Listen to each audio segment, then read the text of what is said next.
You have already stopped to think, why did Jesus have to die precisely on the cross? It was not an accident. It was no coincidence. It was a millimetrically designed plan. But to understand that, you need to know what the crucifixion really was. Imagine being stripped in public, tied, sport until your skin opens in pieces. After that, nails cross your wrists. You are erected on a piece of wood and left there, exposed, without air, without dignity. The crucifixion was the most cruel form of execution of ancient history, created to cause pain, shame, and slow destruction. And yet, Jesus agreed to go through all this. Why? In the next few minutes, you will find out what almost no one told you about the details, the pain, and the purpose of the cross. And maybe at the end of this video, you never see Jesus again the same way. The history of the cross begins before the nails. It starts at dawn, in a hidden judgment, fast, secret, unfair. Jesus was arrested in the dark, betrayed with a kiss. He has been rushed to the Sanhedrin, a religious council that broke several laws in the process. No trial could happen at night, and no condemnation could be declared on the same day as interrogation. But with Jesus, nothing was respected. The witnesses contradicted themselves. There was no defense. Pilate, Roman governor, said 3 times, "I don't find any fault in this man," but still delivered it to be crucified. Why? Because the people asked? Because the political system gave in to pressure. Because the world rejected the truth before one's own eyes. Jesus was not killed because he lost a judgment. He was killed because he surrendered, even being innocent. He could defend himself. It could shut up.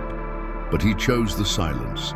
So that divine justice was fulfilled, not against us, but for us. Before the cross, there was the whip. And most people don't know how brutal that was.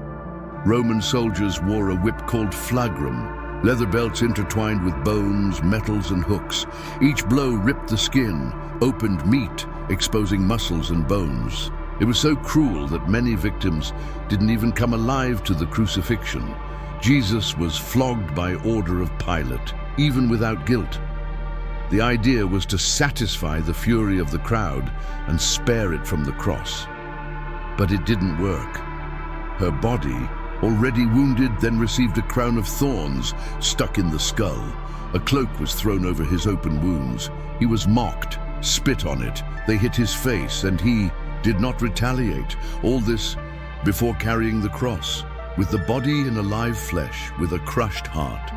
Isaiah 52:14 says, "His face was so disfigured that he was bad seemed human. He was disfigured for our image to be restored. Before he died for us, he suffered for us, and every drop of blood there, it had a right destination, you." When you think about the crucifixion, maybe imagine the nails crossing the palms of your hands, but the historical and medical reality is even more shocking. The nails, in fact, were spiked in the wrists. Why? Because the palms would not support the weight of the body. They would tear over time, but the wrists, between the bones of the radio and the cubito, supported the condemned. Now imagine a nail of 15 to 20 centimeters crossing this region, reaching the median nerve. The pain was so intense that it caused involuntary spasms, as if the body shouted without voice, and the feet overlapping, one on top of each other, spiked together with a single nail. So to breathe, the victim needed to rise, pushing with her feet spiked. Each breath was an act of torture. Jesus did not die instantly. He fought to breathe for hours, and even having power to stop everything with one word, he remained there, not for weakness, but by choice. John 10:18, "No one takes my life. I give it to my own will." Death on the cross was not quick. It was cruelly slow. The body, hanging with its arms extended, entered the position of asphyxiation. The air came in, but it didn't come out. To be able to expire, the convict needed to rise, forcing the spiked feet, rubbing the torn back in gross wood. Every breath a torture. Gradually the muscles collapsed. The heart was beating faster, trying to compensate for the lack of oxygen. The exhaustion came. Then the respiratory collapse. The blood stopped circulating. The victim died suffocated with his own weight crushing his lungs. It was like this, that the author of life died. And yet he had the strength to say, "Father, forgive them. They don't know what they do."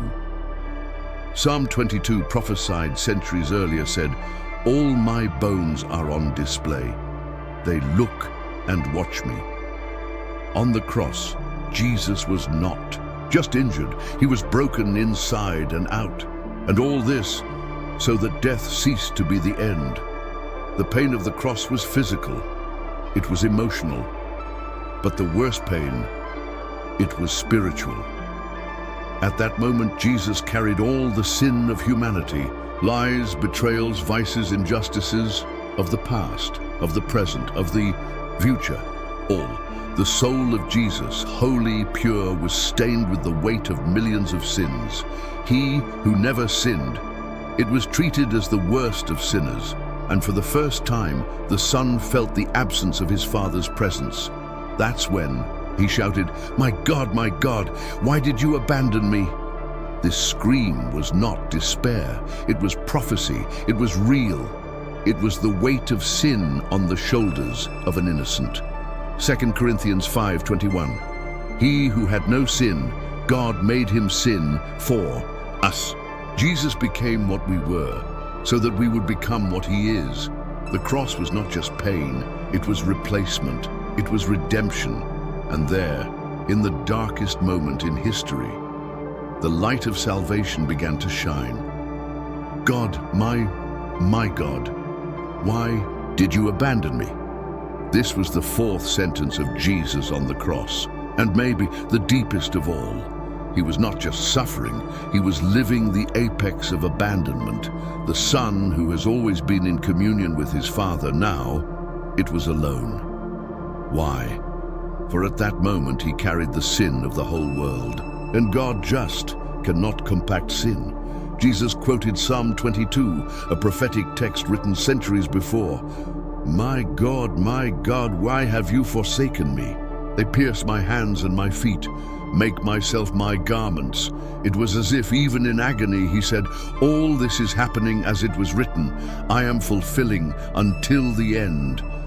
This phrase shows no weakness, shows delivery. It shows obedience. To the last words, Jesus felt what you may have already felt, the silence of God. But he faced that, so you never need to live alone. On the cross, Jesus heard voices. If you are the Son of God, go down. It saved others, but cannot save yourself. And do you know the most amazing? He could. Jesus had the power to escape. A word, and legions of angels would come to their help and order, and the heavens would shudder, but he stayed. Why? Because the goal was never to save, but save you. John 10:18. No one takes my life out of me. I give it to my own will. The cross was not an accident. It was a choice. The worst pain, the greatest suffering, were lived by him consciously.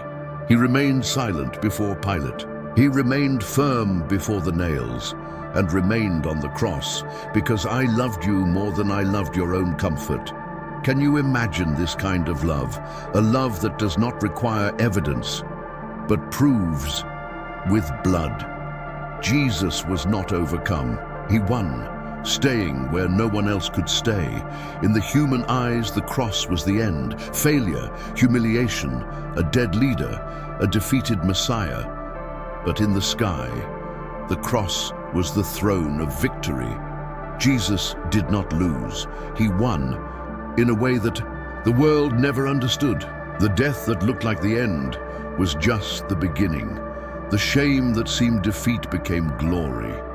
The silence of 3 days prepared the sound of the resurrection.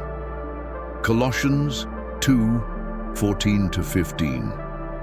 On the cross, He cancelled the debt that was against us, and he stripped the powers of darkness, triumphing over them.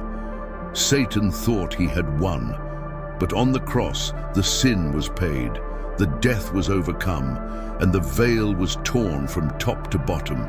Jesus died, but it did not remain dead. The cross is the symbol of what seemed lost but was eternally conquered. The cross is the altar where defeat became the greatest victory of eternity.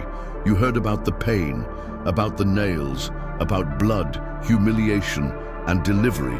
But now, I need to ask you, what does the cross mean to you? Because it's not just a story, it is a decision.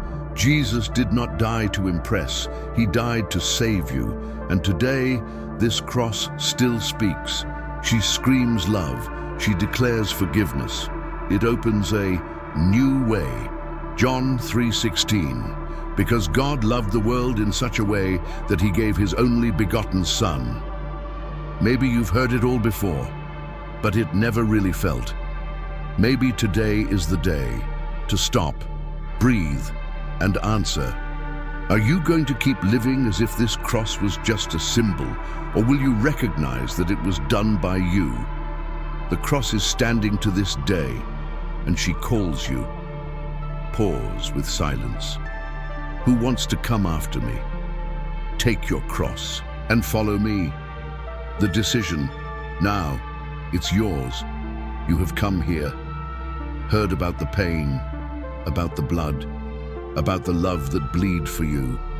Now, take a deep breath. Close your eyes, if you can, and answer in your heart. This cross is just a memory, or is it your start? Jesus did not die to be remembered on special dates. He died to live in you every day, and he is still calling. Even after all, he still says, "Come as it is, I love you." If you want to give your life to Jesus, say a simple prayer. Lord, I recognize your sacrifice for me. Forgive my sins. Enters my life. I choose to follow you. If this message has touched your heart, like the video, subscribe to the channel and share it with someone who needs to hear it today. You can be the instrument God will use to play another life now. The cross changed the history of humanity, and it can change yours too.